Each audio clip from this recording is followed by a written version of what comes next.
All right, so today we're going to start on the rear suspension. We've got the seat and the other components stripped out of this thing that we needed out of the way. Next step is basically just to start cutting out tubes that are going to no longer need to be there. We're going to make basically just like it's like a quad sort of style suspension would be the easiest way to put it. It's just going to pivot up the front and it's going to basically be one big solid frame. So there'll be no articulation in the rear axle, just up and down movement.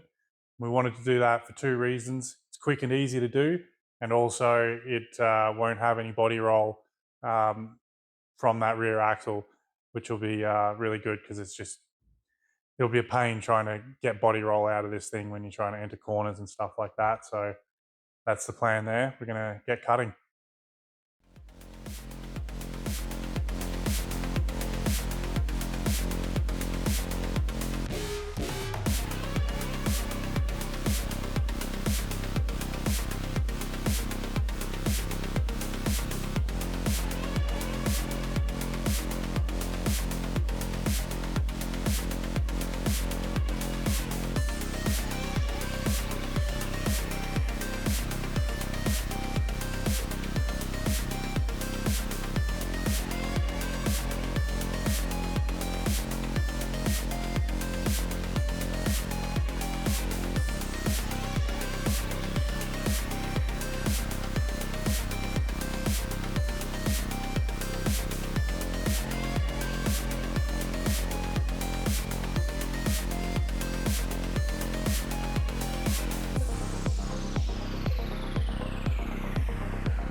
Well, we got the control arms tacked in place. The next step is basically to cut away all of the existing frame, and then this axle will be able to float up and down just on the control arms. We need to figure out where we're going to put the shock absorbers as well. So the current plan that we've sort of come up with is to mount them off of the top of the axle mount, something like that. Leaning them forward a little bit should give us maybe an extra inch of suspension travel, which would be quite nice. And yeah, we've got to start figuring out where we're going to run the tubes to come up top here, which will still capture the seat, and then we can tie that into the rear radiators and stuff as well. So we're going to go ahead and get stuck into that now.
Be sweet if we had a chop saw that wasn't on the ground, eh? Yeah. Costs money.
Yeah, as you can see, we've got the upper frame rails now loosely sort of mocked up, tacked in place.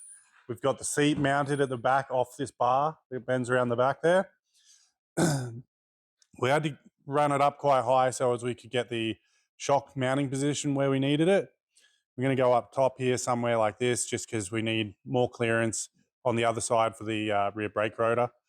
So the next thing that we need to do is add a cross member that'll go from this side right across to the other side. And then we can start mounting our shock absorbers and then start cutting away the frame. Then we'll have functioning cycling suspension. So I'm going to go ahead and get stuck into that now.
Okay, we've got the shocks now tacked in place, and I added a couple of extra bars.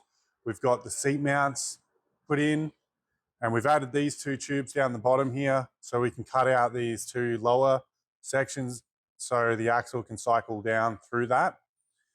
Next thing is going to be to basically tack everything in place a little bit more so we can start cutting out the frame, and then we can start cycling the suspension. So we're going to go ahead and get stuck into that now.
All right, the rear suspension is pretty much all done. We've made a pretty beefy control arm there, added a bunch of little supports in and stuff to try and take out any flex that it might have, cut away all of the existing frame, so the suspension now travels as it should. We've got probably just over 2 inches of suspension travel. So as it sat before, that was maximum up travel, and now that this is sitting at full down. So pretty happy with that, really. And the next thing we're going to do is have to strip this whole thing down, weld it all out. We've got a bunch more work to do, really, as we've still got to mount radiators. We've got to get our pedal boxes back in. We've got to mount the accelerator pedal, mount the brake pedal, and any other little bits and pieces are going to have to be done. So that'll do it for this episode. And then the next episode will be basically, hopefully, finishing all this thing off so as we can start riding it again.